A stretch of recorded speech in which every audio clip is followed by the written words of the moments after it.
ओम श्री परमात्मने नमः। हे श्री कृष्ण जी, मैं आपकी गीता पठन कर रही हूँ। उसका उच्चारण कैसे करना है और उसका क्या अर्थ है, ये आप मुझे सिखाइए। मैं आपकी प्रसन्नता के लिए ये गीता पठन कर रही हूँ।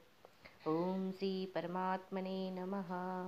अथ पंचदशोऽध्यायः पुरुषोत्तम योगः। श्रीभगवान् उवाच ऊर्ध्वमूलमधः शाखम् अश्वत्थं प्राहुरव्ययं छन्दांसि यस्य पर्णानि यस्तं वेद स वेदवित्। अर्थात हे श्री भगवान जी ने कहा कि हे अर्जुन, इस संसार को अविनाशी वृक्ष कहा गया है, जिसकी जड़ें ऊपर की ओर है और शाखाएं नीचे की ओर, तथा इस वृक्ष के पत्ते वैदिक स्तोत्र है।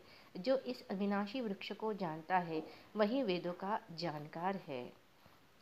अधश्च ऊर्ध्वं प्रसुता तस्य शाखा गुण प्रवृद्धा विषय प्रबाला अधश्च मूल्यानुसन्ततानि कर्मानुबन्धीनि मनुष्यलोके।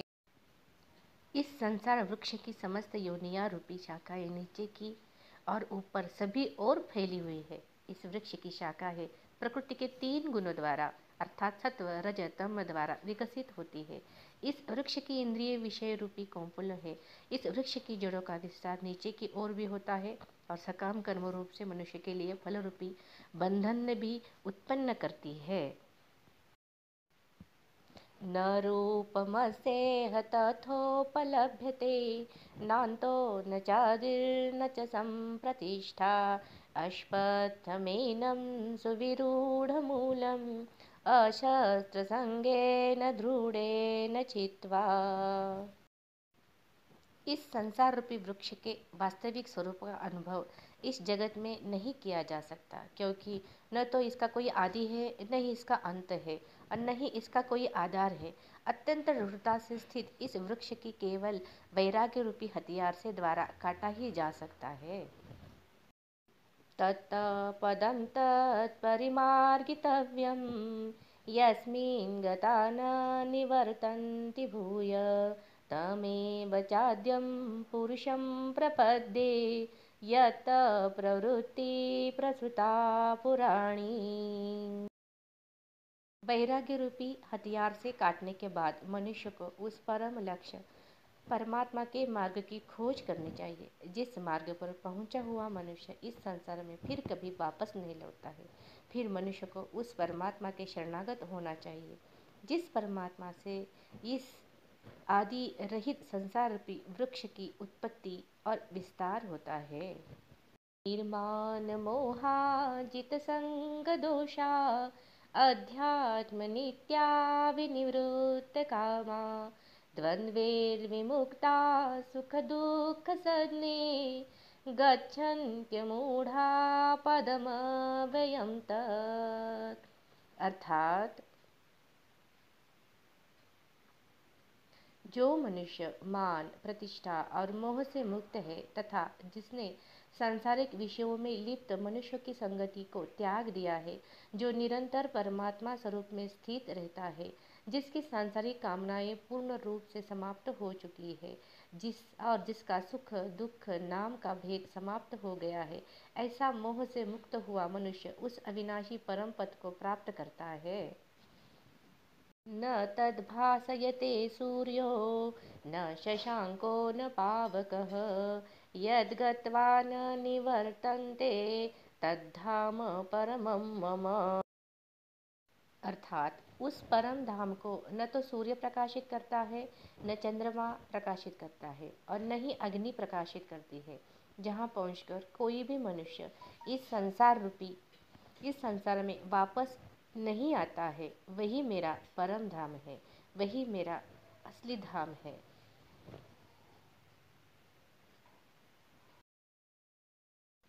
ममेवांशो जीवलोके जीवभूत सनातनः मनः षष्ठानीन्द्रियाणि प्रकृतिस्थानि कर्षति।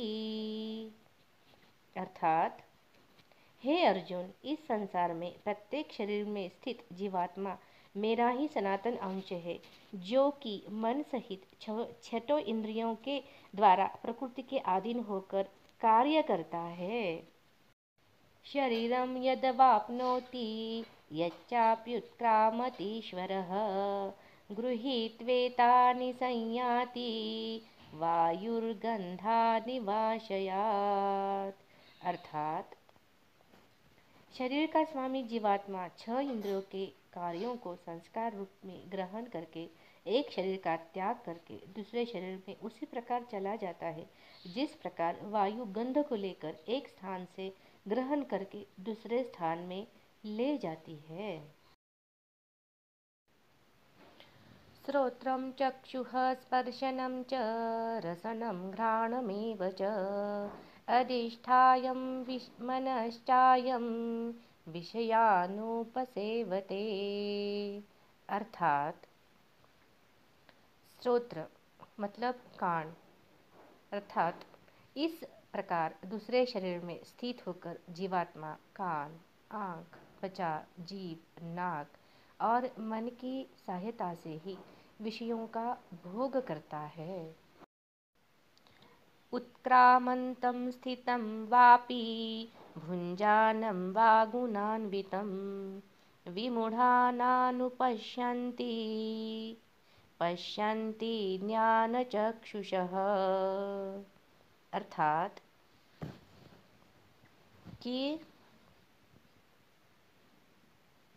जीवात्मा शरीर का किस प्रकार त्याग कर सकती है, किस प्रकार शरीर में स्थित रहती है और किस प्रकार प्रकृति के गुणों के अधीन होकर विषयों का भोग करती है।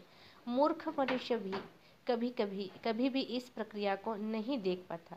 केवल वही मनुष्य देख पाते हैं जिनकी आंखें ज्ञान के प्रकाश से प्रकाशित हो गई है, मतलब जिसने तत्व को जान लिया है, ईश्वर की शक्ति को जान लिया है, अपने आप को जान लिया है। ईश्वर सत्य है और वो सभी चराचर में स्थित है, वो सब कुछ वो समझ चुका है। उन्हीं के लिए ये प्रकाशित सब चीज़ें प्रकाशित हो जाती है, अर्थात वो समझ सकता है।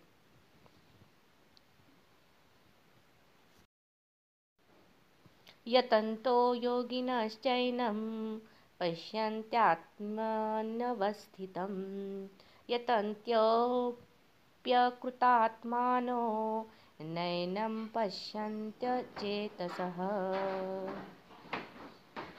अर्थात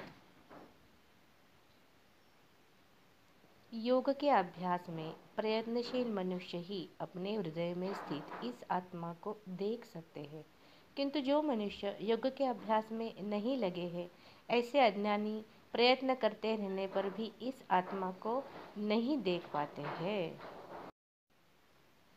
यदादित्यगतं तेजो जगद्भासयतेऽखिलं यच्चन्द्रमसि यच्चाग्नो तत्तेजो विद्धि मामकम्। अर्थात हे अर्जुन, जो प्रकाश सूर्य में स्थित है, जिससे समस्त संसार प्रकाशित होता है, जो प्रकाश चंद्रमा में स्थित है और जो प्रकाश अग्नि में स्थित है, उस प्रकाश को तू मुझसे ही समझ, मुझसे ही उत्पन्न हुआ ऐसे समझ।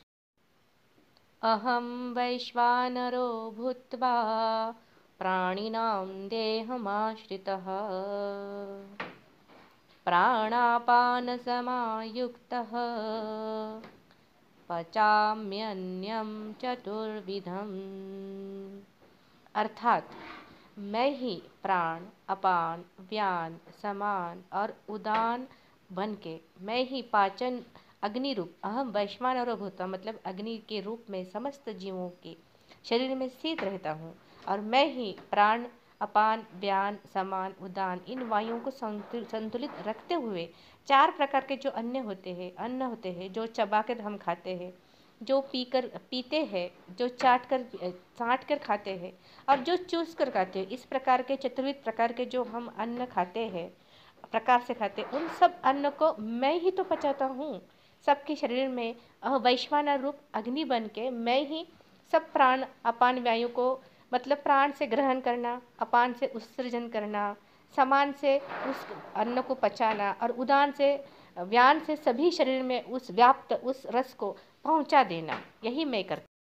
सर्वस्य चाहं हृदि सन्निविष्टो मत्तस्मृतिज्ञानमपोहनं च वेदे च सर्वैरहमेव वेद्यो वेदान्तकृद्वेव विदेव चाहम्। अर्थात कि सर्वस्य चाहम मतलब मैं ही समस्त जीवों के हृदय में आत्मा रूप में स्थित हूँ और मेरे ही द्वारा जीव को वास्तविक स्वरूप की स्मृति, विस्मृति और ज्ञान होता है। मैं ही समस्त वेदों के द्वारा जानने योग्य हूँ और मुझसे ही समस्त वेद उत्पन्न होते हैं और मैं ही समस्त वेदों को जानने वाला हूँ। द्वाविमो पुरुषो लोके क्षर चाक्षर एव च क्षरः सर्वाणि भूतानि कूटस्थोऽक्षर उच्यते। अर्थात द्वाविमो पुरुषो लोके मतलब कि हे अर्जुन, संसार में दो प्रकार के जीव होते हैं, एक नाशवान क्षर और दूसरे अविनाशी मतलब अक्षर। क्षर मतलब जिसका नाश होता है, अक्षर मतलब जिसका नाश नहीं होता है। इनमें समस्त जीवों के शरीर तो नाशवान होते हैं, मगर समस्त जीवों का जो आत्मा है, जो जीवात्मा है, जो अविनाशी होता है, उसे अविनाशी कहा जाता है। उसी को हम कहते कि नैनम छिन्दन्ति शस्त्राणि नैनम दहति पावक, मतलब उसी आत्मा के बारे में, जीवात्मा के बारे में ये कहा गया है। उत्तमः पुरुषस्त्वन्यः परमात्मेत्युदाहृतः यो लोकत्रयमाविश्य बिभर्त्य व्यय ईश्वरः। अर्थात इन दोनों के अस्तित्व अतिरिक्त एक श्रेष्ठ पुरुष है जिसे परमात्मा कहा जाता है। मतलब हम क्षर और अक्षर के बारे में अभी पहले श्लोक में कहा, तो यह अविनाशी भगवान तीनों लोक में प्रवेश करके सभी प्राणियों का भरण पोषण करता है। यस्मात्क्षरमितोऽहम् अक्षरादपि चोत्तमः अतोऽस्मि लोके वेदे च प्रथितः पुरुषोत्तमः। अर्थात मैं ही क्षर मतलब नाशवान और अक्षर मतलब जिसका नाश कभी नहीं होता, इन दोनों से परे स्थित सर्वोत्तम ही मैं ही हूँ। इसीलिए इस संसार में तथा वेदों में पुरुषोत्तम रूप से मैं ही विख्यात हूँ, क्योंकि मुझसे ही संपूर्ण संसार निर्माण हुआ है। क्षर अक्षर सब मुझसे ही निर्माण हुआ है।